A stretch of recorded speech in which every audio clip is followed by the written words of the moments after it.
And we're recording. Over to you. Okay, thank you. So we are so grateful that you joined us for our spiritual manifestation group to talk to you more about some kind of business topics this time instead of the deep dive into the gifts of the essential oils. But we just wanted to say to you how inspired our whole team was by those webinars. It came at exactly the right time for our whole team when we needed those messages. We needed to fall in love with the oils again. We needed to go deeper into the esoteric, the spiritual, the emotional, and we needed that framework to make it easier. So It just gave our team a new energy and life. And it came at the same time that I was doing this manifestation. It's unbelievable, the synchronicities. And when you messaged it into one of the groups and I saw it, and then I saw you later on YouTube, not connecting that it was the same person in doTERRA. And I just loved your videos. I was like, wow, who is this guy? He knows so much. He's just like such a way with describing stuff. So I was just like, this is amazing that we get to actually talk to him on a webinar. So thank you for the book, for the webinars, and for your time today, so we could dive more into the business side of everything, because I'm sure with all your success, we can learn an awful lot from you. So anyone that doesn't know, Adam Barralet is Blue Diamond now, I think. Is that correct? Correct, yes. Yep. Fabulous. And I had a look at your website, and it's one of the things that struck me straight away was the way you have that kind of charity focus with your team, where you're all picking different causes to align to, and it just really impressed me just straight out the gates. And all the other stuff you do online, like me and Jen and another lady, we all booked your what was it, the magic or something course? Awesome. My new course that's coming up, the Magic Life, yes, which is brand new content that most of it I've never taught before. Yeah, we're so excited about that. I even love the name of it, and just to get a chance to hear you talk about more spiritual stuff is very awesome. So I wanted to start off and just ask you, could you tell us a little bit about your journey so far to Blue Diamond, things that you may have learned that we could learn from you, or any spiritual things that maybe helped you on that path, as we're all aligning with more of a spiritual focus in our businesses? Yeah, definitely. Okay, to give you a bit of a background of like my doTERRA journey, just from a real practical and then into the spiritual. I've got a background in essential oils, very like basics. Like as a teenager, I loved essential oils. I did learn massage therapy, and I'd kind of use a bit of oils in there. And then I was actually working for another company that sells just pure native Australian essential oils, just as a sales rep for them. So I had lots of oils in my collection, and I actually went to a Vanessa Jean class. And my attitude at the end of that was, well, you know, I've got plenty of oils, I don't need any more.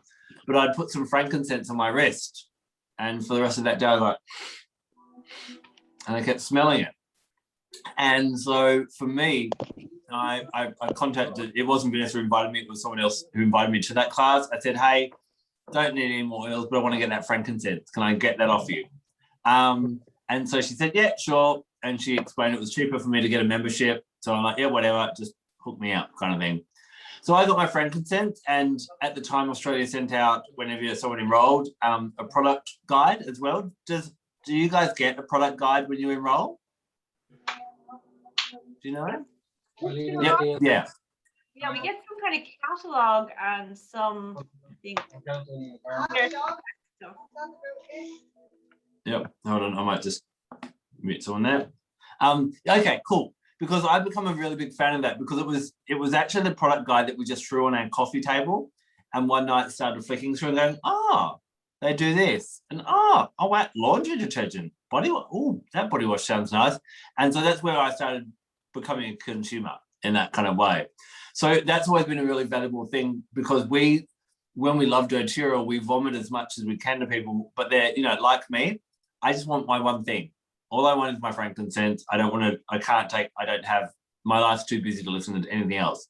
But having that product guide there for me was the avenue to open up the possibilities. And whether it be a Facebook group or a product guide or a YouTube video or something, everyone's very different in that way. So for a couple of years, I was kind of plodding along, and then the Vanessa and the person who actually enrolled me said, hey, would you like to have some friends around? I'm like, yeah, whatever, why not, kind of thing. And so I just started enrolling people. I didn't understand about the ranks. I didn't understand about, you know, the money coming in. I was just kind of, yeah, these people like the oils here, smell this, what do you think? And so I was just sharing it because of my love of the oils, and I've always loved all gifts of nature, and it started to grow and grow and grow in that way. I think after a couple of years, I was gold. I sat at gold for 2.5 years. And then one month there was actually the Australians had decided that we're all going to the US convention. And then they said, oh, well, all the diamonds are going to go on a cruise around Alaska. And someone said to me, Adam, do you want to come? Because I know you're going for diamonds soon. I'm like, I'm a gold. And they're like, but we need to book tickets now. And so I'm like, okay, book us in, kind of thing. And I didn't want to be like the little brother that tags along. So in 3 months, we went from gold, and we actually never hit platinum. So we went straight from gold to diamond. Sat at diamond for a couple of years and then jumped up to blue diamond in that kind of way. When it comes to the spiritual aspect of things, I, for a long, long time, even up to the level of gold, was also at the same time building a crystal community. I've written books and that kind of thing as well. And I was like, no, there's crystal people and there's oil people. And I keep them separate because the crystal people don't want to be bugged by oils and vice versa. Even though I was starting to integrate the two in my life, I just do crystal stuff for the crystal people and oil stuff for the oil people. When I actually Vanessa challenged me to start merging them together. And when I did, that's when my business actually boomed. So for me, it was about bringing in my other passions and talking to people about the oils in that kind of way as well. So it's really what really helped in that way was finding the aspect of the oils that I love the most and sharing that with my audience in that type of way.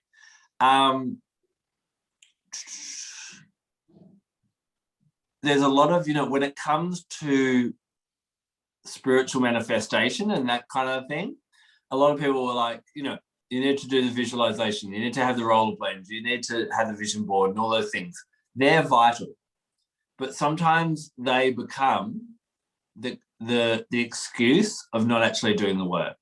It's, yes, you can meditate, yes, you can visualize all these different things and see opportunities in that, but the universe will then present them to you. And if you don't seize them, then what's going to actually happen to you is you're going to stay stagnant, no matter how many visualizations and meditations you're doing as well. So for each of our rank advancements, I've worked my friggin' ass off. And I've my team has worked their asses off as well. And we have a very small, compact team kind of thing. So at Blue Diamond, we still haven't hit 2,000 members yet. So what was that? Yeah. Wow. That's like. So that was, yeah, we were very big on make sure that we don't waste an enrollment and, nurture everyone and that kind of thing as well. So we are politely arrogant that we give the best support, that there's no better team. So I'm like, you can go with whichever team you like, but we're going to give you the best education and support kind of thing. So that has been, a selling point for us as well kind of thing. So, I'm a big enroller.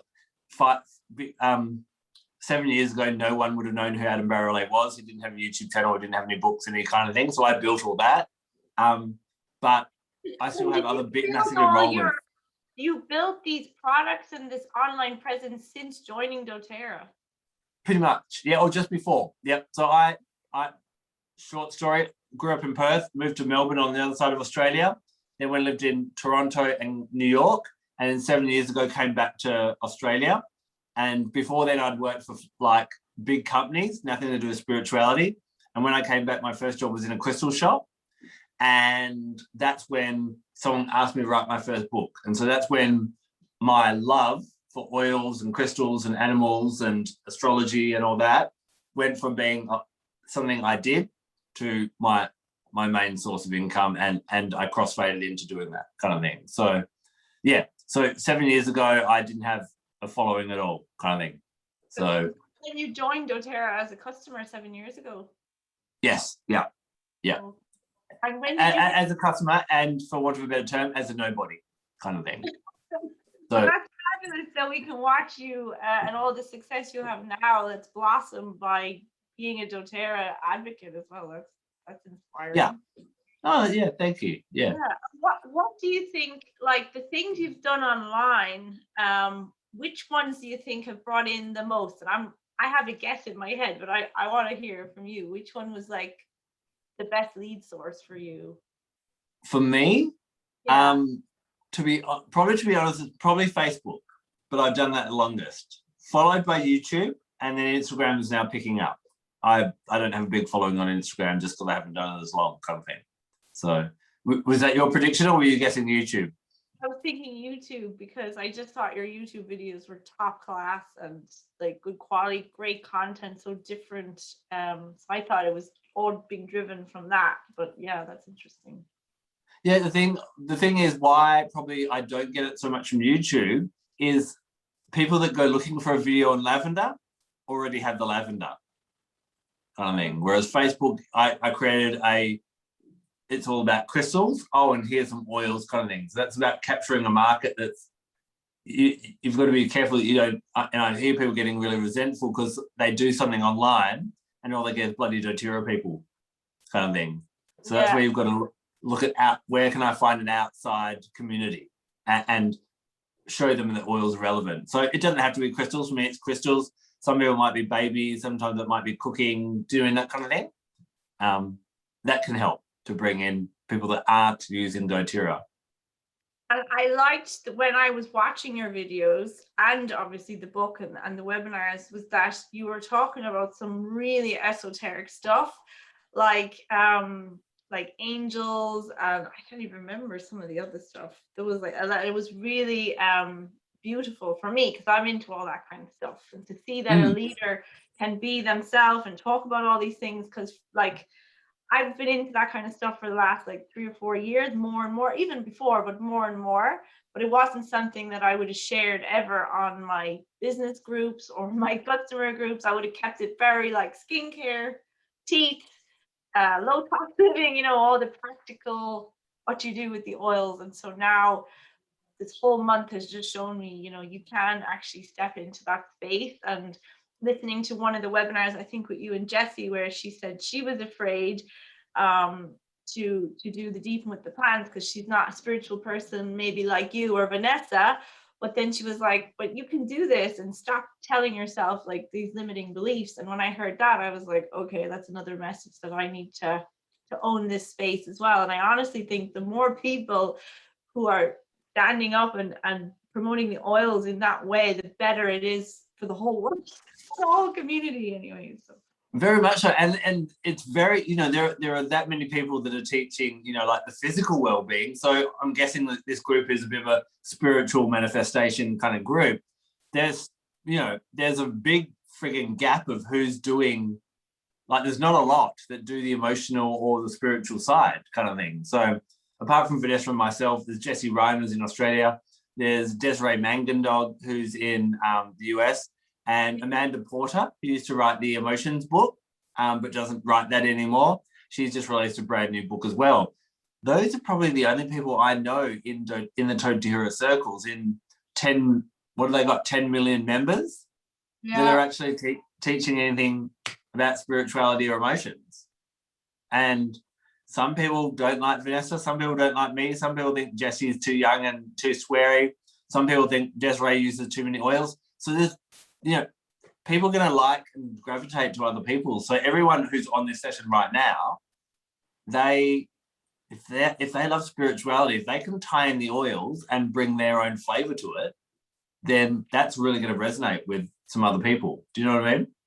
Yeah, and that's exactly what message in this group we're all exploring together. How can we stand, like we have feng shui experts, we have tapping experts, we have angel readers, we have all these amazing people. I'm not even looking at half the people on this thing or what they do, but they're the people. When I said, okay guys, let's go into this 21-day manifestation activation group, and I'm going to be teaching things that I've used in the past, and And then it became this much bigger thing that I had anticipated, but it was the people that were drawn to that came in, and it was really high energy. And then I got the idea, well, let's interview leaders who are also aligning with us instead of just anybody who's a diamond or above, So that's why I was really excited to get a chance to talk to you, because everybody was like literally gasping at your webinars.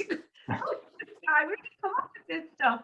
And I just love the way there's a lot of us, myself included, who have done lots of courses, right? Yeah. And it's hard sometimes to find your voice.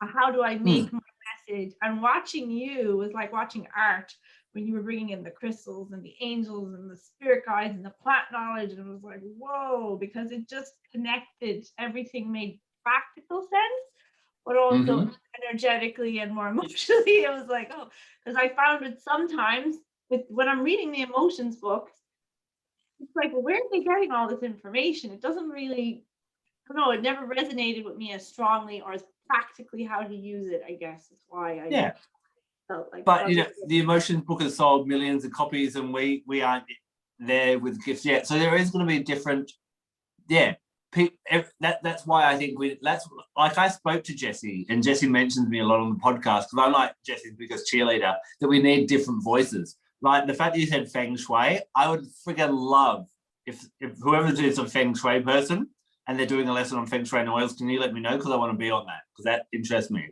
But even if you're talking about crystals and oils, like, two things I'll say. First thing is, the first comment, I turned my phone on this morning and I got notifications, and the first comment I got from one of my YouTube videos was, boring. Which is, and trust me, that out of the negative comments, that's one of the nicer ones I've got, kind of thing. So, people, not everyone's a fan of me, kind of thing, which is natural. The more you share, the more people are gonna not like you as well. How did you overcome that? Were you ever afraid of that? Because I'm finding it tough right now to make myself step out of this kind of zone that I've been just hiding a little bit. How do you overcome fear of that, or the blocks with that? To be honest, if you're going to do anything on a public forum, such as social media, you're going to get people that are nasty. They'll always have a catch or a weird profile picture, and their name won't be right, kind of thing. But I've had people, go like, so gay. I couldn't focus on what you're saying because I was so distracted by your teeth. Like people like nasty as hell, kind of thing. And you've just got to. What I remember is that, but then there's people that say such kind things like yourself, and I do get really kind comments like, oh my God, I needed to hear this, this has changed my life, blah, blah, blah, and all that. And you can stop doing what you're doing because someone has a go at you, but then that is a disservice to the 10 people that actually need to hear what you have to say, kind of thing. So, yeah, it still hurts because people are very good at insulting you. Like I've got braces now, but for 40 years of my life, I had dreadful teeth that I hated, kind of thing. So, and that was the advantage of doTERRA being able to fund all that kind of thing. But, people will attack you where it hurts. If you carry some extra weight, they'll go, oh, this fat bitch is boring, kind of thing. If you're of a different race, they'll attack you for that. Do you mean like they'll find where it hurts and you'll get attacked at that? And you can either close up shop and go, oh, someone called me ugly, fat, something, a racial thing.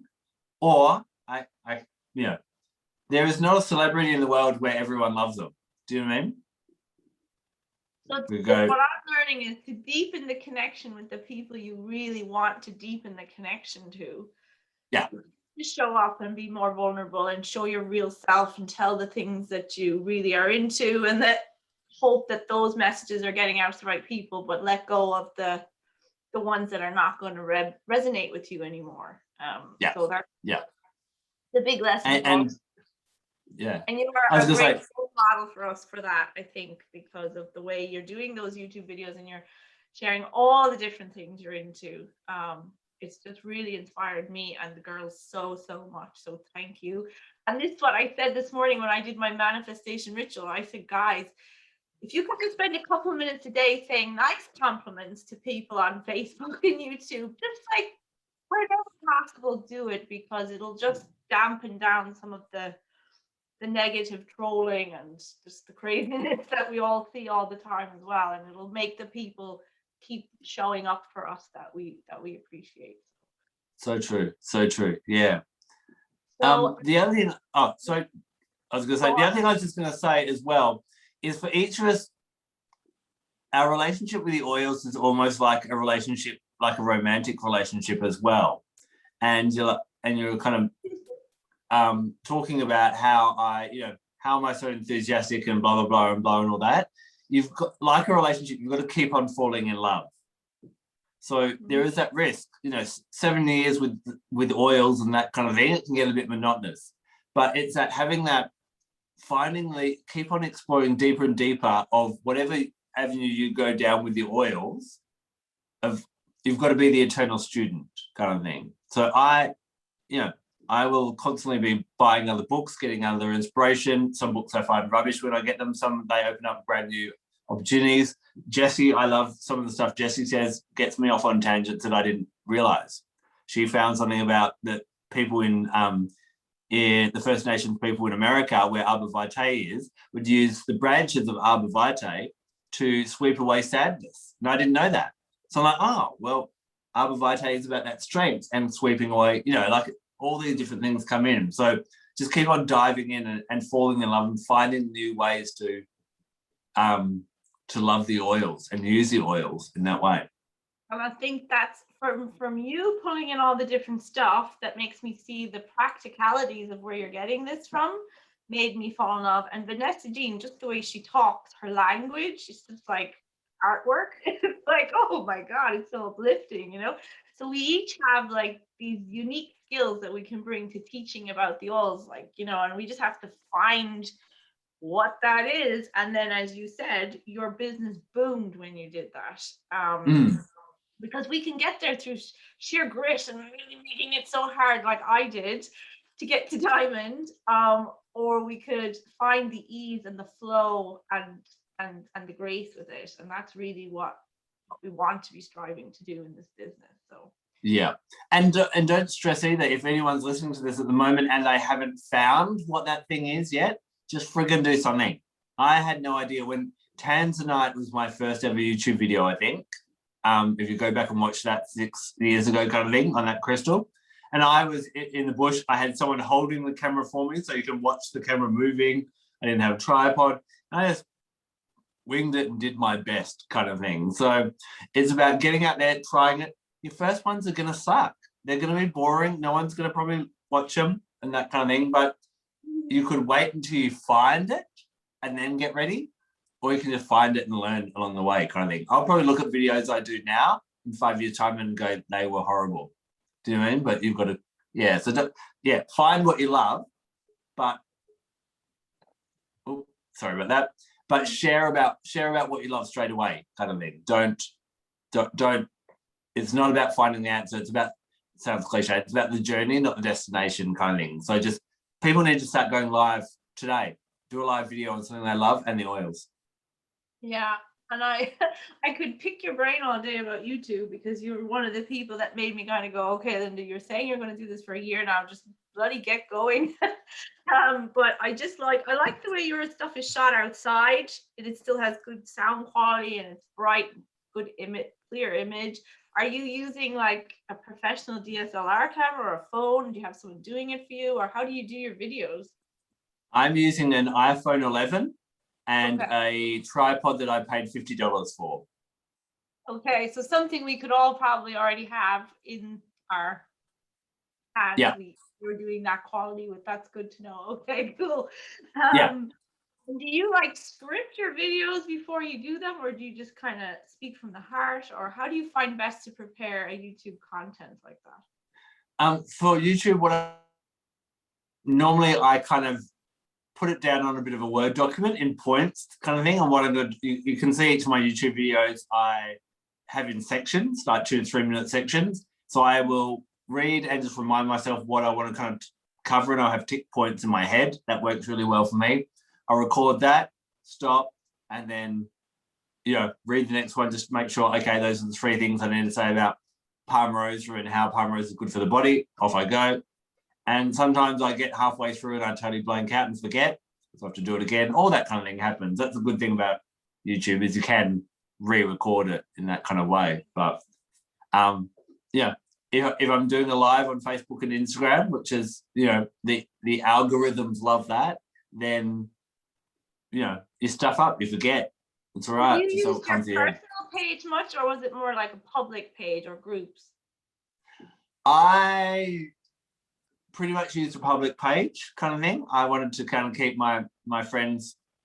A lot of my friends aren't spiritual kind of thing. So, or that I think everyone's spiritual in one way or another, but they're not, you know, like my friends that were over yesterday for my little housewarming gathering were, you know, a lawyer, a doctor, an oven cleaner, 2 city planners, you know, they've just got everyday regular jobs. They're not doing kind of spiritual stuff. So I didn't want to vomit spiritual all over, you know. So I had my personal Adam Barralet profile, which I'm only friends with people I've actually met and would socialize with. And then I have crystal connections with Adam Barralet on Facebook. On Instagram, I've just got one page, which is pretty much just business kind of thing. So I don't actually spend much time on social media beyond putting on up content and then replying and getting off it. So I don't scroll. Yeah, because I'm seeing different opinions on this through different coaches I've had or mentors, where some of them are like, don't put stuff on your personal page, that's for your family. And then other people are saying you have to use your personal Facebook page. And then we just recently did an online marketing course, my husband and I, and they were really saying you need to use your personal page. And I was like, oh gosh, okay, I have not been doing that. So it's interesting to hear you're still having all this success despite not using your personal page. So I guess you've got to go where your network is. Do you know what I mean? Like if you don't have you know, there's no good having a business page with 3 people following it and posting on there madly every day and 3 people seeing it kind of thing. That's not going to serve you. So I've been posting content, you know, relentlessly for 7 years, and that's how it's gradually built over that time. And I think actually if you do go through my, if you were to look at my private page, if you go back probably 4 years ago, I was probably posting a bit of business stuff there a little bit. So until you build your network, you probably need to use the public one a little bit. But yeah, it depends who you know, it's where you'll start building your network from. who's your ideal customer and how are you going to be communicating with them? I guess if your own personal network is full of non-ideal customers, then maybe your personal page isn't the right place to go, I guess. We saw one lady, she joined our team and she's been very tastefully putting stuff on her Facebook page, and she had all her like old friends and college people and all contacting her and signing up with her. So I was kind of like, wow, okay, maybe I do need to do a bit more of this. So yeah, it's interesting to hear different ways. It just proves the point that there's no one way to do any of this stuff. We just have to find what's in alignment that keeps us happy, right? And brings us joy with the business. So. Yeah. And at the end of the day, people like stuff that's interesting. If you can catch their eye, they'll pay attention to it. So make it interesting. And there's nothing more boring than someone reading notes off a piece of paper or something like that. It's, you know, some of the best videos that my other leaders do, they've done it in dress-ups and with funny masks on. And I remember one of my leaders doing a cooking demonstration dressed as Darth Vader. And everyone just stopped to watch it because why the hell is Amanda wearing a Darth Vader outfit? Do you know what I mean? So you've got to entertain as well, in a way. Another question I had on my list to ask you, Adam, is what spiritual practices would you do regularly that help you stay in a high vibe place that you would recommend we try, or something that you think is good? Because we all have so many different things we like. It's lovely to hear new ideas. Yeah, for me, it's I need to stay in connection with nature. So nature for me is the great equalizer, it puts me back in perspective and that kind of thing. So I will regularly, like you see me film YouTube videos out in nature, but on separate outings, I'll actually walk in nature. Now I live in a very bushy area, and that's through choice and that kind of thing. But that's, I think, really, really important. I feel some type of, I'll say meditation, but meditation can be different things to different people, kind of thing. So I tended to find, yes, I do meditate sometimes, but other days I'll sit still, and that's actually where the insights come. It's like, because I'm a Gemini, my mind constantly goes. So it's like my mind is this glass of water that's full of mud. And then when I actually stop, what I used to meditate, and I'd suddenly realize, oh, you didn't call that person back, or oh, that didn't happen. Do you know what I mean?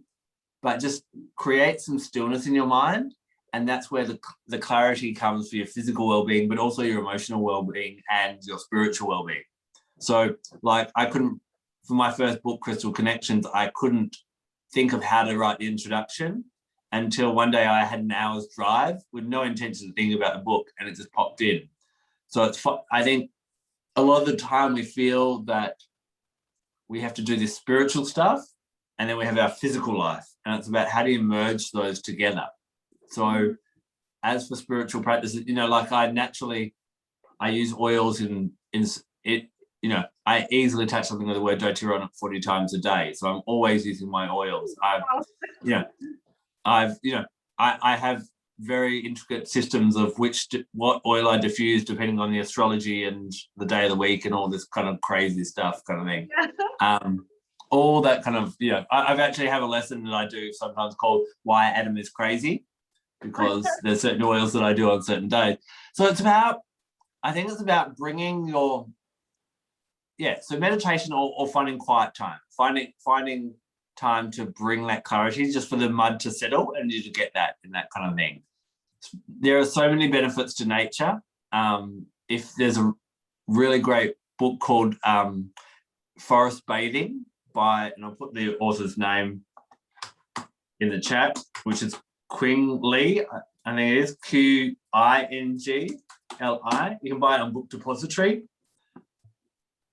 And I got really excited about that because he started talking about forest bathing, which is spending time in nature. And then at the second half of the book, he switched it and said, well, if you can't get out in nature, this is how you bring nature to you, and started talking about essential oils and other things as well. So yeah, the more natural environment we have around us. What else? I guess I know you kind of like, what activities do I do? It's trying to find how to merge what you're interested in spiritually into your everyday, that they're not, this is my spiritual hour and this is my practical life kind of thing. Do you know what I mean? Like the way that I work with crystals and the crystals that I wear, that's part of my spirituality and that type of thing. So does that help? I feel like I haven't fully answered that question. So sorry if I haven't. Do you have like a specific course you teach on crystals or any kind of mentorship you do on that? I do, yes. The main two I have at the moment, I occasionally do what I'm in the mood to do kind of thing. So the Magical Life was like, I want to teach that. So I launched that course. So that's a live one. But I do have on my, it's on Teachable, and it's called the Adam Barralet Academy. I actually have 2 crystal classes. One's called A Year of Crystals, and the second one's called Transformational Crystals. And it's going over 53 crystals, one a week, focusing on a different one and getting to know that kind of thing. So, because I find with oils or crystals, I've got an oil one as well, people jump from one to the next and they kind of don't hang out with them kind of thing. So one of my, one of the other activities I used to do before I was fully doing this, I worked as a travel agent, and it was pretty stressful. And I'd come home and I lived by myself, and I just lay on my couch, put on some nice music and put a crystal in my hand, on my third eye chakra, on my chest, and see what I noticed. And that's where I learned about crystals. It wasn't anything, learning about balancing chakras was like putting 7 colored crystals on my chakras and seeing what happened. And then I did it for friends and noticed what happened with the friends. And some would cry, some would feel like they're sinking into the floor, some would feel they're lifting up, all different things kind of thing. So it's that playful curiosity kind of thing. It's not about, making sure we get all our chakras balanced, must do your affirmations and must do your meditation. Play with it. Play with it. If it's not fun, you're doing it wrong. Yeah, I mean, I've been collecting crystals, well, more intensely in the last like 3 or 4 years. Well, I don't really know what to do with them half the time. I just buy them because I get drawn to them, or I just like the look of them, and I'm like, well, Linda, why are you spending all this money on them? Like, what are you doing with them? And it's only in the last like 6 months I've started to really set intentions with them and put them out in the moon to charge them. And I've started making crystal grids and this crystal art, and I still don't know what I'm doing, but I just know it feels good, and I'm just open to it, So like anything I see about crystals, I'm one of those people. I have to follow that Instagram page. I have to go buy that core. I just have to know what it is. So I just get really interested in anything crystal. So that's why anything in your book, I'm always like, where's the crystal reference? Where's the crystal reference? I want to know, like, what are those, which crystal? And I don't know, I just think it's really, that part fascinates me. And I think a lot of the girls on the call also. Do you have any advice, like if you're buying crystals, what to be careful, like where not to buy them, or is there any tips? I do have a video on YouTube about fake crystals, and if they look too perfect, nature, when we look at a tree, there's no such thing as a perfect tree. Do you mean it's got scars, it's lost a branch here, all that kind of thing? Crystals are the same. So anything that looks totally clear with no imperfections in it, or the colors kind of perfect, if you're not paying thousands and thousands of dollars, that's not real kind of thing. So that's a kind of a real basic for spotting crystals as well. I would avoid buying anything from Asia or India as an overall kind of thing. Local, I'm a big fan of, I sell crystals once a month on a Facebook sale. But apart from that, I'm like, just go to your local crystal store and chat to them, and there'll be people in there that love crystals and will probably be happy to answer the questions and, that kind of thing. What's the biggest splurge you've ever made on a crystal? I used to work at a crystal warehouse, so we'd get like a lot of crystals coming in, and we had the option of working for money or crystal hours. And I probably did a lot of unpaid hours, and I've got a few crystals that would be in the thousands kind of thing that I just paid off over a long time kind of thing. But yeah.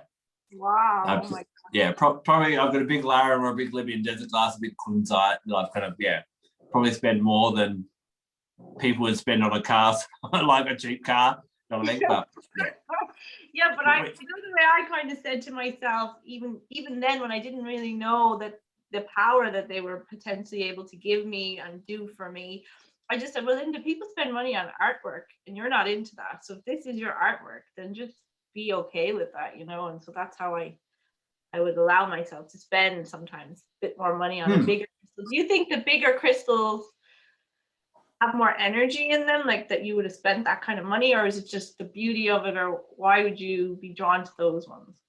So women are always asking me if size matters. Right. Okay.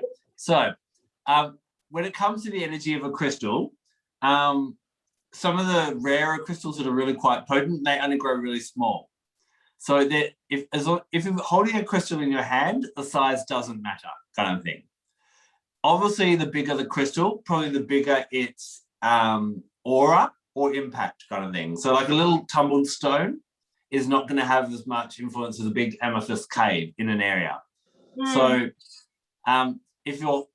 when you're working with a crystal like to hold in your hand, it doesn't matter how big. And it's like just what feels right or what looks right or what are you drawn to in that kind of thing. If you're like, I want to fill a room with loving energy and rose quartz, you may want something a bit bigger, or to use clear quartz points pointing out to kind of send that energy around in that kind of way, kind of thing. So why do I have big ones? What was it, sorry? Do you think you could put too many crystals in a room? Does it kind of make the energy chaotic? Maybe, yeah, great question. So I have this theory. It's not a proven theory, but it's when I used to work at this warehouse, right? So I want you to imagine this massive warehouse with shelves and shelves and shelves of crystals. And I'm pretty healthy with my eating and that kind of thing. And I'd only work there 1 to 2 days a week. And those days that I was there, I was like, I'd arrive at 9 a.m. and at 10 a.m. they had a cookie jar. And I've like eaten 4 or 5 chocolate bickies by the time it's lunchtime. Lunchtime, I'm like, stuff a salad, I'm going to go get hot chips and that kind of thing. So what's happening there is my body is trying to ground itself. What we ground ourselves by eating and drinking or physically moving in that kind of way. So what happens when you've got to, and I also noticed that people would, more than anywhere else, the amount of people that couldn't remember their PIN number, everyone had a limited time in that warehouse and then it would get too much kind of thing. So I have this theory, it's not a proven theory, but too many crystals around you too much of the time could possibly make you fat because you just eat too much all the time kind of thing. So I recommend having selected crystals around with purpose rather than having all your crystals around all the time kind of thing. Do you think, like, I have loads of my crystals up there now because I was charging them and I'm figuring out what to do with some of them. Should I put them away, like in a box where they're safe, or is that like, what would you do with the collection you have? If you don't have a reason to have it out, put it away or put it in another room kind of thing. So we've got a larger house now, and we actually have a crystal room, which is where I would do symphonies of selves techniques. I'd possibly do tarot readings, live tarot readings in there, and it's my storeroom kind of thing. So most of the time, I don't have that many crystals around me. It's kind of like red wine. You know how, like, if we have 2 red wines every night, we don't really notice it. But if you don't drink during the week and then you have 3 on a Saturday, you're a bit fabulous. To say, I've same with the crystals. So if you work with them more with deliberate intention, you'll get more of an impact than always having them around kind of thing. And I do, like, I've got some selenite around, I've got some rose quartz around, so that kind of gentle, soft energy, but most of them I don't have a lot around kind of thing. Very interesting. So you've mentioned that you've moved into a new house, you've got some dental work you wanted to get done. Can you inspire us a little bit about what it's like now as a blue diamond? What's the different lifestyle you've been able to do, or dreams or goals or things that it's brought for you in your life? Yeah, definitely. You know, the advantage of having the income of, I'd say, a diamond above kind of thing, once you're clearly making diamond above, and I'll be honest, we don't hit blue every month kind of thing. It's, you know, Australia's had a rough couple of years. 2019 wasn't a good year in Australia, and then we had COVID. So it's been rocky up and down. Pretty much every month I'll hit at least diamond, apart from, I don't know in Ireland, but in is January a rubbish month for you guys? Yeah, it tends to be January and February the worst of the year. This January I had a really good month, which was weird. February was particularly bad, like worse than normal. So, but yeah, usually those two are like, yeah, you know, you almost start to panic every year. You go, yeah. January for us, because in Australia it's our nicest weather. It's obviously the opposite to Ireland, so that's our summer. We've just had Christmas, we have New Year's, and most people don't. They'll take 4 weeks off in January, so you can't get anyone. No one's ordering. Everyone's on holidays, all that kind of thing. So that, you know, hitting diamond in January is a big struggle, and we don't always do that kind of thing. So income wise, I guess once you get to diamond and you know, and are able to maintain that as well, it creates just that freedom to start doing what you want to do, and to live your passion kind of thing. So I now have I love writing and I love teaching, and I couldn't do that as much if I had to do a job and that kind of thing. It also does bring in income to allow you to, you know, to get dental work done and that kind of thing, to whatever those goals are. And that's kind of the reward of being of service to the universe, that the universe and people start financially going, you know, we want to repay you for the value you bring to our lives and that kind of thing. So yeah, Vanessa, who is she's a presidential diamond, so her category is way beyond mine. You know, I couldn't get hold of her today and didn't speak to her, but she's been on a boat all day kind of thing. So there are those options, and it's not so much, I don't think life gets necessarily easier with diamond and above, but you have more, you get to choose what you want to do rather than having to do something. Like I've had times where I remember one week pre-doTERRA when I had $16 in my bank account and I had to buy a loaf of bread and some cheese, and I actually had to calculate how many slices of bread and how many bits of cheese I could have breakfast, lunch and dinner, and mix them up with raw and cooked. So like I've been hard up kind of thing. my family is not a family of wealth and that kind of thing. So it's, yeah, the money gives you the freedom to choose where do I want to send my energy and that type of thing. So that's, Did you feel you had, like, I've been in those kind of situations as well, and I certainly came from a very poor immigrant Irish family in New York. I guess going on this doTERRA journey, even though I had good college and a decent corporate job before doTERRA, I had like a cap on what I thought I could earn. And so when I started to get to that cap, I started doing crazy things. My back went out for 10 days. I crashed my car. I was drinking way more wine, not while crashing my car, just to make that clear. Yeah. Instances of things that were happening over that summer. And my upline was like, Linda, like, you are out of control. You're upper limiting. Like, you need to sort yourself out. You're right about to hit platinum and diamond. So just like read this book, The Great Leap. And I did. And I literally hit platinum, I think, like within the month. But once I realized that I was, and like, it sounds crazy because my friend said, oh, Linda, you hardly put your back out on purpose. And I was like, well, you just don't know emotionally what's going on, that, you know, the body responds to things and whatever. So have you had periods of like, how did you break through any money feelings that might have been in your mind, or self-worth issues? It is, you know, money and self-worth working perfectly together kind of thing. And I'd love to, you know, and if anyone, you know, everyone who's listening to this at the moment, I would consider, if you were to do a class for an hour on whatever your specialty is with the oils and feng shui, or oils and crystals, or oils and angels, how much are you going to charge for that course, for that 1 hour kind of thing? And it's really interesting how much we'd all put on that. And that kind of shows where our upper limits are. And, you know, if you were to have an hour's class with Lady Gaga, or I don't know, probably not Tiger Woods, but, you know, top sports star or performer, you'd pay $50,000 for that. Some of the life coaches, it's like $10,000 for one session with them and that kind of thing, because that's where their value's at. So if you go, oh, I would charge, I think 75's fair, then that's where the universe will kind of, so the more you believe your worth, the more, you know, that will help with the money blocks in that kind of way. I'm still have money blocks as a, you know, the money comes in, but the other thing is holding on to money and realizing the value. I can generate income like there's no tomorrow, but when it comes to savings, that's still something I'm personally working on, kind of thing. So I can, make more money appear, but like level now as well, where like we're finally earning very good money.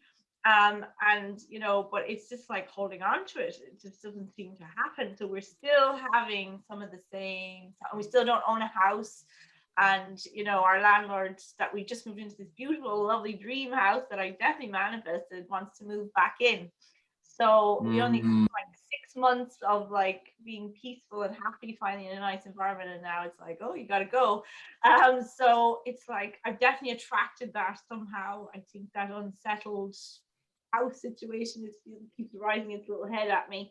But yeah, I'm working through that as well. I think it's a big thing to break through and bring in the money that you never really saw coming in. That has its own path.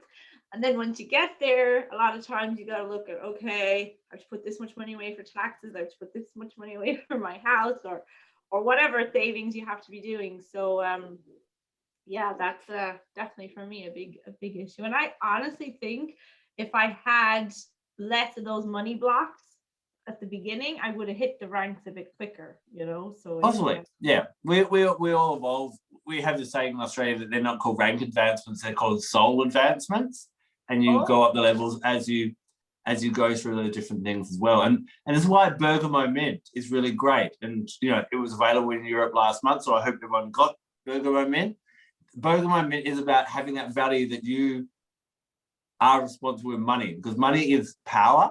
And I know that sounds like, it makes it sound corrupt, but every dollar we spend dictates the world that we live in. So my presidential diamond dream is, oh, beautiful. Ola's already got Bergamo Mint going right now. Oh, and we will answer those questions in a second. I just looked at the chat. Sorry. What was I saying? I got distracted. You were talking about the bergamot mint and yeah. So my presidential diamond dream is I can't understand how I can be sitting here in my little house on the pretty much the furthest point away from you kind of thing, where you guys are in Ireland and we can talk, whereas we can't stop people with basic rifles shooting an elephant every 30 minutes while we do this kind of thing. So that upsets me, that animals just getting killed needlessly around the world and that kind of thing.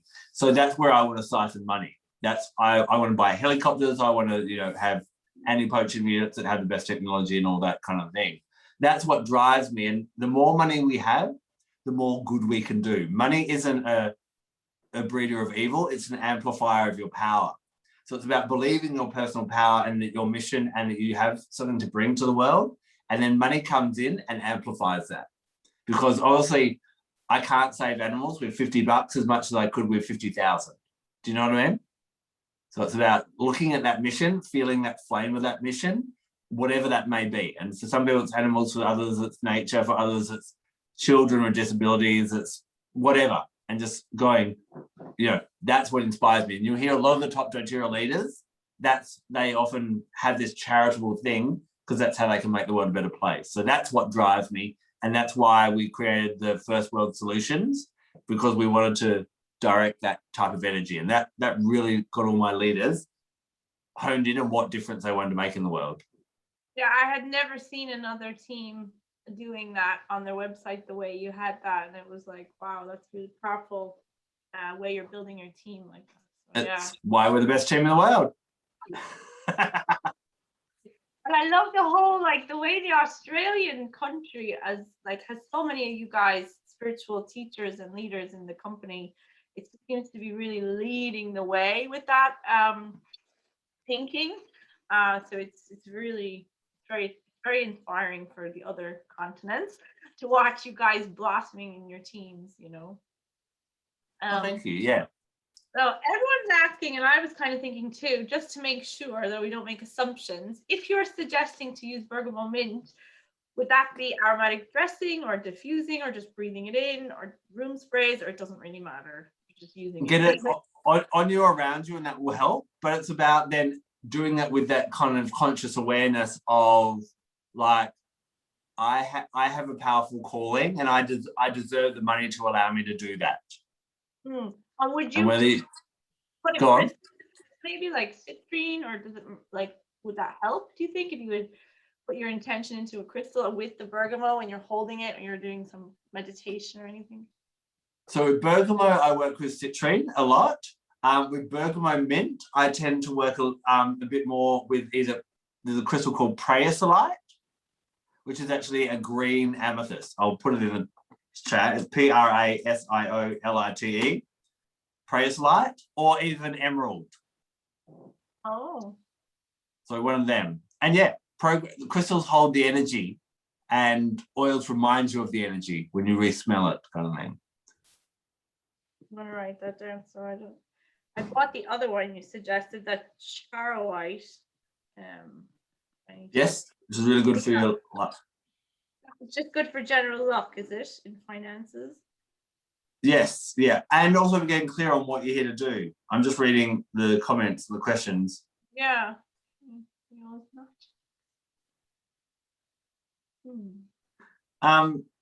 Orla's just saying that she put a crystal on her belly and she started getting cramps and pains and that kind of thing. It's kind of hard. Do you mean when we get a bellyache physically, it's often telling us, oh, you've eaten something wrong, or it could mean, there's something seriously wrong with your digestive system. It's the same with the crystal in that way, that is it your body processing and getting rid of something? Or, is it actually an aversion? Crystals work to bring balance into our lives.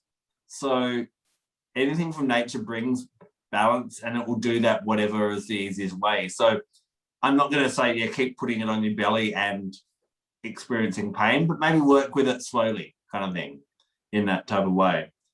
And Jennifer asks, are there any oils not to mix with crystals in blends that may erode them down or damage them? So when it comes to making roller balls or doing what I call a crystal cauldron, where you put stones in your diffuser to mix the energy, the quartz family, so that's your rose quartz, smoky quartz, clear quartz, amethyst and citrine, are the only raw crystals I recommend putting in water or oils. All the rest should be tumbled. So a tumbled stone is something like that, that's kind of been polished and then has the varnish on it. Type of thing. Only raw in the quartz goes in water or oils, and the other things have to be tumbled. Make sure they're tumbled, yep. And the only one you definitely don't want to put in, doesn't matter what form, is selenite. Yeah, that's about. There are other raw crystals that could go in water, but we'd have to sit here for 8 hours kind of going through each one. Well, to start for a beginner, my son, ever since last month, with all this new spiritual awakenings that's going on in this house, I've noticed with him, he's like weirdly gifted with crystal stuff. And he's only 1, so like he'll come in and he'll just like sneak a crystal out of one thing and he'll leave it right at my desk, and then I look it up and it's like something that helps women with circulatory problems when they're pregnant, which I'm having. Or he'll come in and he'll blow on my crystals and then give it to me and kiss them. Or the other day he put clear quartz into my water bottle, and I just thought maybe I should have the clear quartz in my water bottle. I don't know, like, so it's like really fascinating to watch. It could be all a coincidence, but I'm just getting a blast of like, is he connecting to some spirit guides, or where's he getting this information from? Is he intuiting it or something? I always say for children up to the age of 7, follow their lead, because they don't have that kind of that rational brain that kicks in and goes, but why are you doing that? That doesn't make sense. Do you mean? So people are often like, oh, what crystal should I get for my 4-year-old who's having problems with this? I'm like, take them to the crystal shop and tell them they can have 3 crystals, and then look at what they get, then read up on it and find out why they've chosen that kind of thing. So yeah, follow your 1-year-old. That's a better teacher than me. To watch them with the crystals, I get such a kick out of it, actually. And another time I'd given him a box of Bosch flower remedies. I just started getting into them after I lost my pet cat last October, and I was in a deep depression, and nothing was working for me. And I just got intuition to get these Bosch flowers, because I bought a book on empaths just intuitively on Amazon. I don't even know what Bosch flowers were. Anyways, I read the book and I started using them, and I got like back to myself within a few days. It really like an energy shift. It was very profound. So I wanted to use them with the boys, and I was like, okay, because I read the book that I bought for kids, or I could just let them look at the box and see which one they pick out, you know. And so the 2 boys picked out one each and said, Mommy, you want that one? And I read it, and it was like down to the T description of the stuff that was going on. And I was like, wow, okay.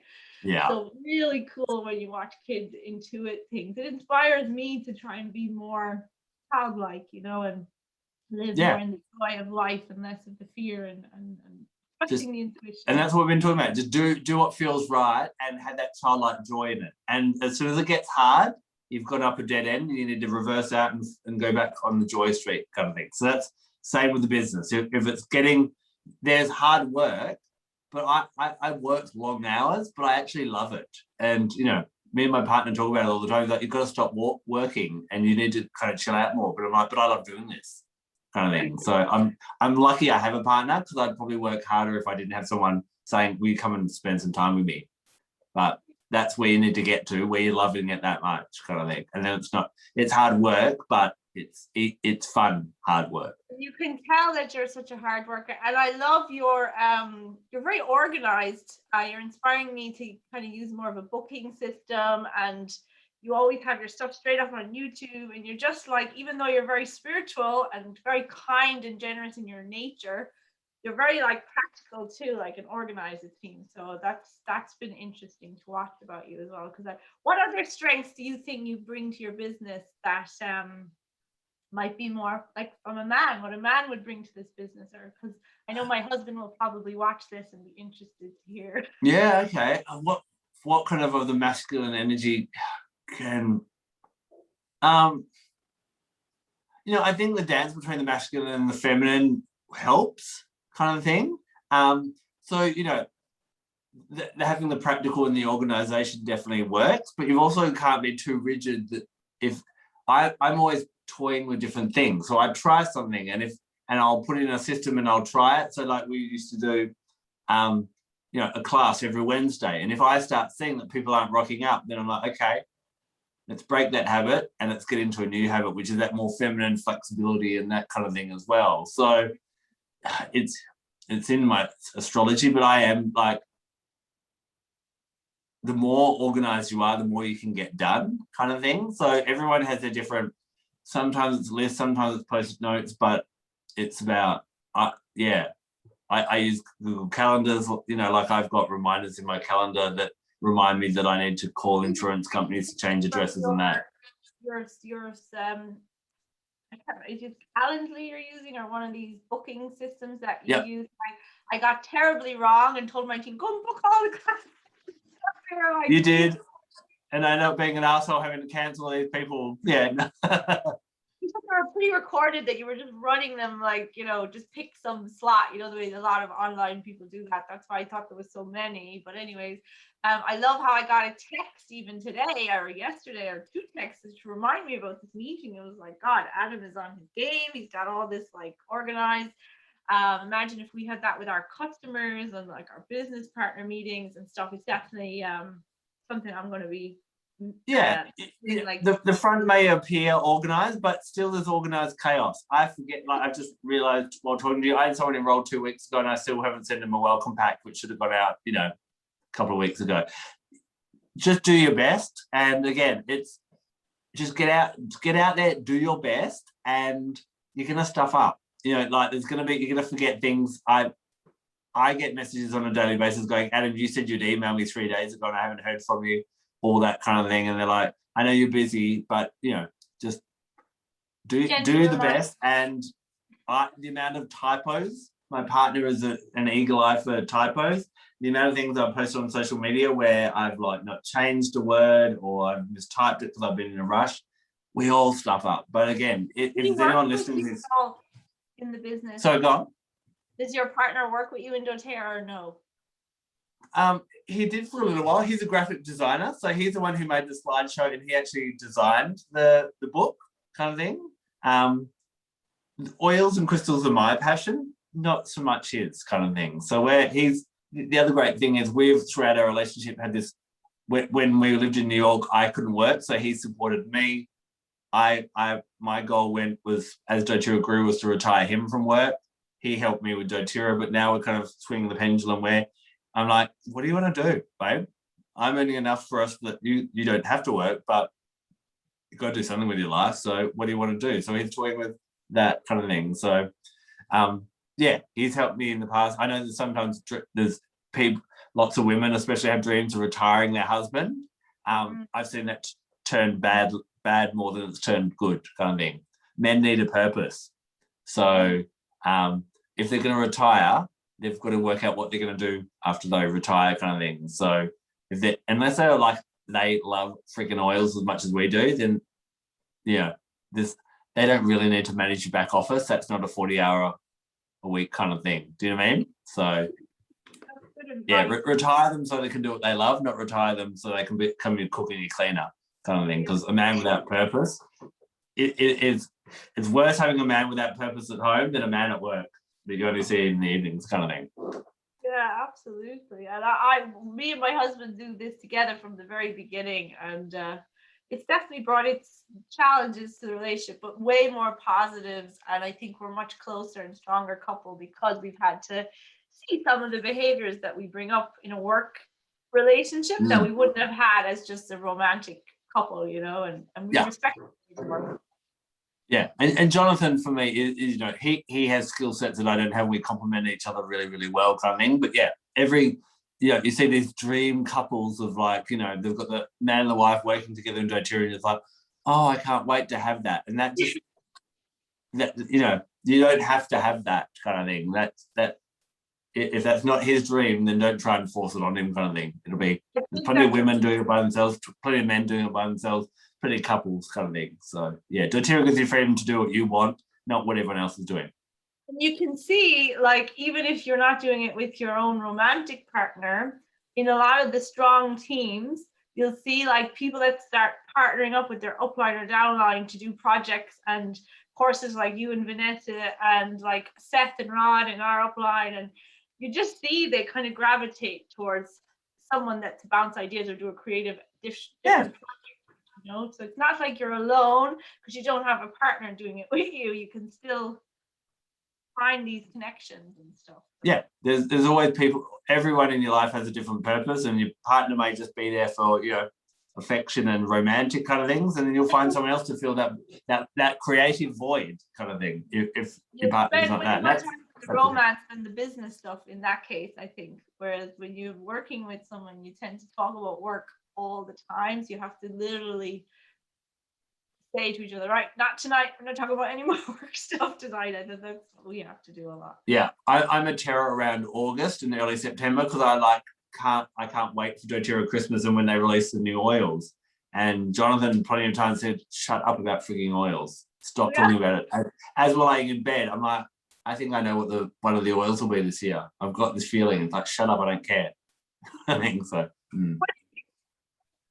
That you've never heard of before. Like, I'm really impressed how you know all the random ones that like most of us would take ages. Like, I haven't remember on one of the webinars you mentioned one of the ones from the ancient collection, and I was like, what is that? And then you were like, it's in the ancient collection. I was like, oh my god, I still have that. I don't even know what that is.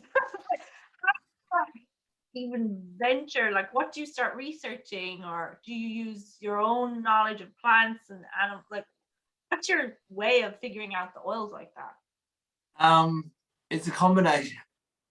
The thing that makes me do that is I have this innate curiosity kind of thing. So I just like, I love like the perfect example was this Saturday night. It was the first of the month, and me and my partner pretty much do all our social stuff together, but he was doing something by himself. I can't remember what it was.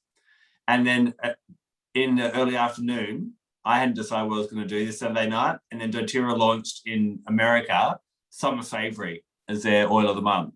And I'm like, I know nothing about this oil. So I got all my books. I started Googling, and I look at the mythology. I look at what the plant does physically. I look at the part of the plant that the oil comes from. I look at the flower color. I look at the fruit color, if it has a fruit color. I look at whether it's a perennial or you know, if it's deciduous or that kind of nature. And you actually see themes starting to go throughout kind of thing. So, and like Jessie, it's fascinating. For me, celery seed has a strong connection to water. And Jessie had already done a photo shoot based on celery seed for her podcast that she does each week on celery seed. And for her, it was about detoxing and for her, getting plastics out of the water. So we both had this oceanic connection. And so you just kind of go diving into and it all falls into place and you create your own story. And that's where it means. When you say the mystical stuff, are you looking for references of the plant in mystical stories, or how does that play in? Yeah. Okay. So Summer Savory is native to Europe. So I looked at the Greek and the Roman kind of mythology kind of thing. So I found stories on like Pan and the satyrs, which is very much linked to the Summer Savory. So I was like, cruising through all that. So if you can find stuff from the country that's native to, and then look at, you know, what are the legends around that. And, you know, Europe's full of stories, Asia's everywhere's full of stories. You've got to dig kind of thing. And you'll find it on the internet, if not in some books. Do you have any pets, Adam, since you love animals so much? Do I have any pets? Yes, I have two cats. I have two cats. You're a cat guy. I'm a cat guy, yes. So I like my independence and I've had cats all my life, and that's, I adore them as well. So, wow. Yeah, I think you could call me a cat girl, guys, would you? Slightly.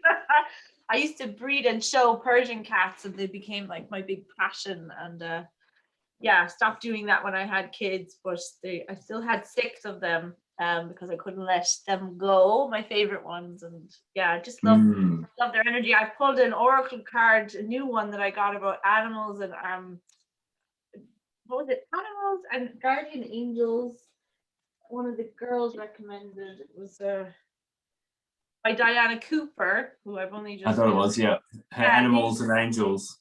Yeah. Yeah, it's really nice. And I just read that the cats or just they come to soothe us and protect us from negative energies and stuff. And I always felt that intuitively off of my cats, but it was just interesting to read that. And that goes very esoteric into like Atlantis and Lemuria and yeah, some really cool stuff. So that was interesting. Okay. I guess the only thing I wanted to ask you to wrap up is, what is one spiritual teacher who has profoundly affected you? One spiritual teacher is profoundly. There's probably loads. If you had one that you would suggest we... Yeah, because I'm a Gemini, I do slut about with where I get my education from, but probably the books where I first started on my spiritual journey was an author called Scott Cunningham. So Scott Cunningham has written a lot of pagan and Wiccan books, but he's got ones on crystals, on oils, on plants, on food, on animals, on the seasons, on everything, kind of thing. Written really simply, but that's what kind of got me started onto the spiritual path. So he passed away a long time ago, but his books are all still out. And you know, they're simple, but they're really nice to get foundations in different things. And yeah, you know, a broader perspective, I'm really starting to see is so important. Like bringing in the way, I love the way you bring in the moon as well, and the astrology. It's just like so many things that when you bring it together, it just has so much more fun. Very much so. Yeah. Okay, I don't want to keep you too long, Adam. Does anyone else have any burning questions, spiritual or business related things that they wanted to ask Adam now that we have him here? Anything else you guys think? While I'm giving everyone just a chance to kind of write any final questions if they do, I guess if I could hammer home, you know, I know you said, you know, you want to, this is a group about spiritual manifestation and, you know, and being, you know, getting into doTERRA business, working from a spiritual perspective.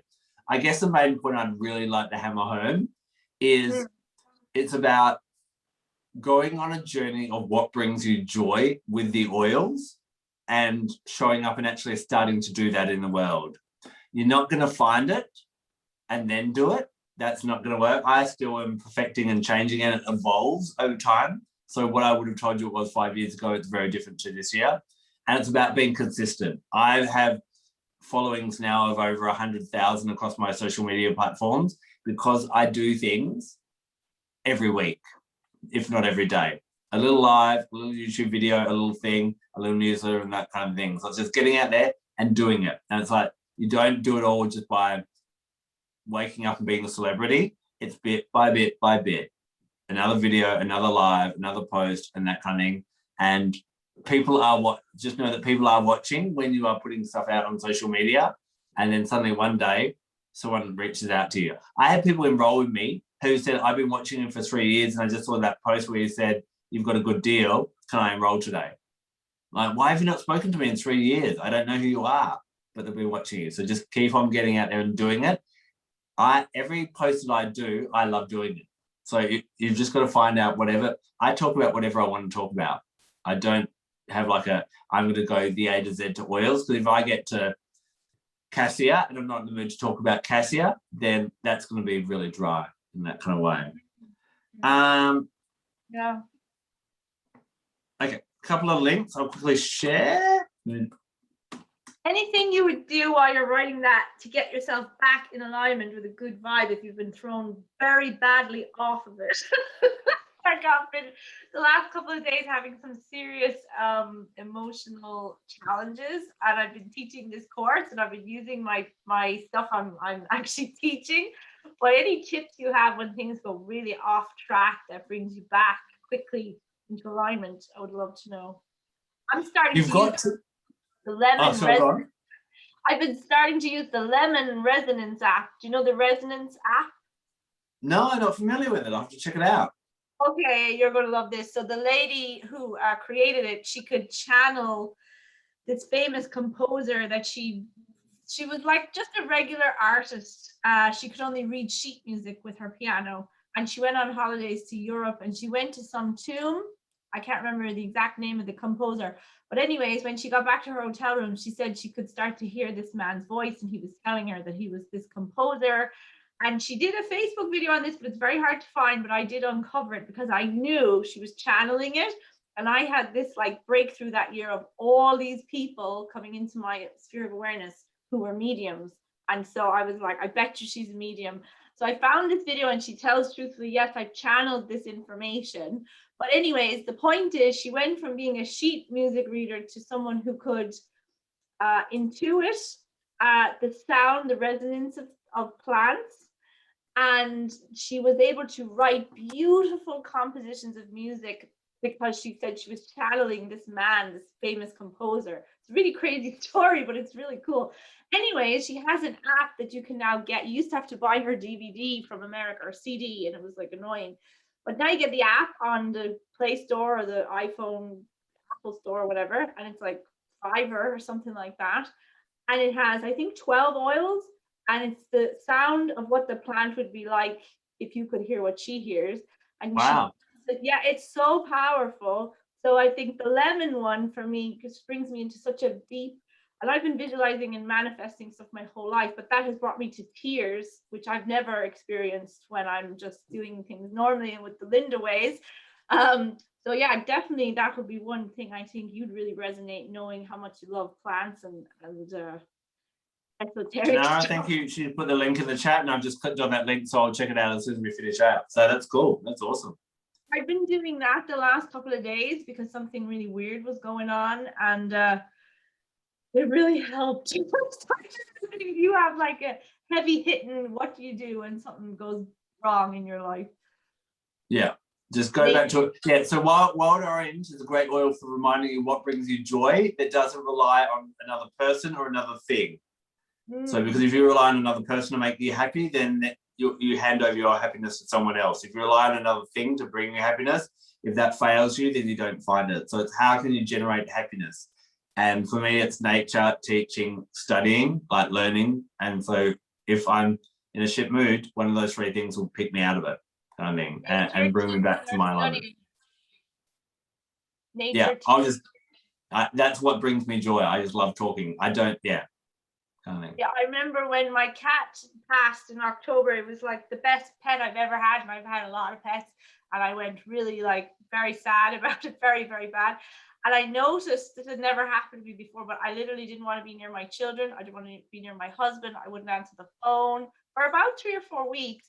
But I went into like my sunroom where I have all my crystals and my lovely books and my cards, and I just went inward on this journey of just reading and that's how I kind of just processed all of that. So it's great that I was able to do that my husband was able to really take the kids because I needed that space. But yeah, for me, reading, studying, it definitely brings me into my happy place. And now I'm seeing that teaching, I've always known it's really happy, but I wasn't like confident always doing it. So now I'm pushing to prove to myself that I can do this and that I can show up, so yeah, it's the joy. So what activities on Facebook do you find attract new following posts or live videos? Yep, perfect question. Really easy answer. Live videos are the best. People love, probably the thing that gets the most attention is readings. If you do any type of reading and you just pull oracle cards, and people just want to know about themselves. Live videos do much better than statement posts, and ask questions. Whenever you do a post, start with a question. Get that into social media is meant to think about social media like you're at a party. It's meant to be interactive. It's not you broadcasting and just talking at people. So as long as you're inviting interaction somehow, and you may not get much, but just start doing that. That works better than just broadcasting stuff as well. That's what works for me. And I also just popped up in the chat 3 links a little bit further. The link tree is my menu of everything you'll find. My crystal course and all my study in your own time courses are at the AB Academy. And if you're interested in doing that magical life, it starts in a couple of weeks and it comes with a little goodie box. That last link, AB events, is where you can book that live event with me as well. So if you just click on them. Down, Adam, because it said Indian time. Is that correct? or because me and Jen were trying to figure that out. Indian time. Yeah, that's what it said on when we booked it. In time in India. I don't know. What time is it going to be on in Australia? Those.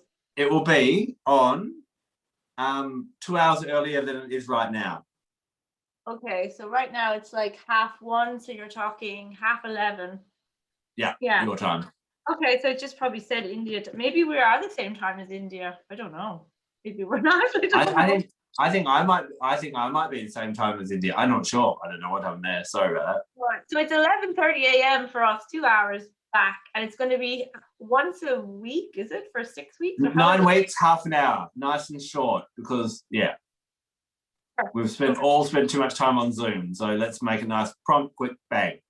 And then I record it and it'll be on YouTube. For that, it was about 111 euros, wasn't it? I think.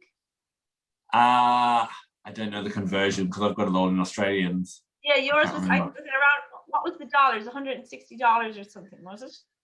That was the early bird one. It may have got up a little bit now. Trying to think. Okay. Yeah.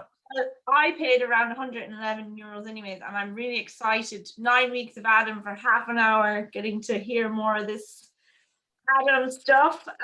So there's 3 of us at the moment doing it. So if you guys want to do it with us, it would be so cool. We might do some reteaching a little bit of Adam stuff and we're learning all this cool new stuff from him. So I'd say check that course out, guys. Subscribe to his video, like his videos, watch them for more than a couple of minutes. Let's support him. And Adam, if you would like me to do anything in return for your team, I would love to do that. I am very good at skincare, oral hygiene, and low tox living in general. They're kind of my great stuff. And I am quite good at manifesting too. I've done some crazy stuff in the past, kind of by accident, and then I figured out what I was doing, and then I kind of put it into practical use. So I've really kind of learned that for me, if I was to give one tip on manifesting, it's to think of it like as a fantasy tool, like you did when you were a child, and just have fun with like making the vision in your head and do it consistently 3-4 times a day for 2 to 3 minutes. And then obviously you have to take the action on top of that. But like, it's crazy. Like, I just finished with this one story. So we did a full moon ritual, my own. I didn't even know what I was doing. I just kind of picked a few different people's ideas and put something together for the team just to show them that I'm learning about all this stuff too, and we can do it as a group, we can learn together.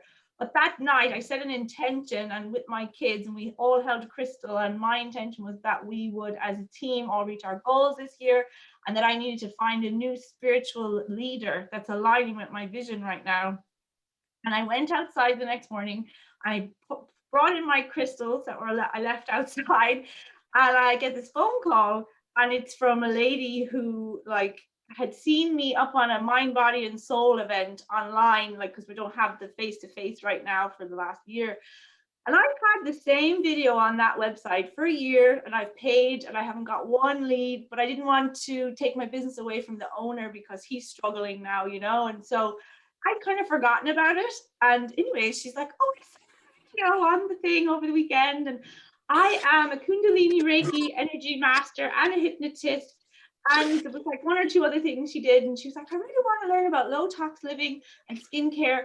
And I'd like to bring it into my business. You know, I need residual income, all these things that I'm just going, oh, okay. Like, talk about like the universe just giving me what I was manifesting so strongly for the whole month. Because I was in a high vibe state and I knew what I wanted, and the law of compensation and all these things I've been actually learning about this month.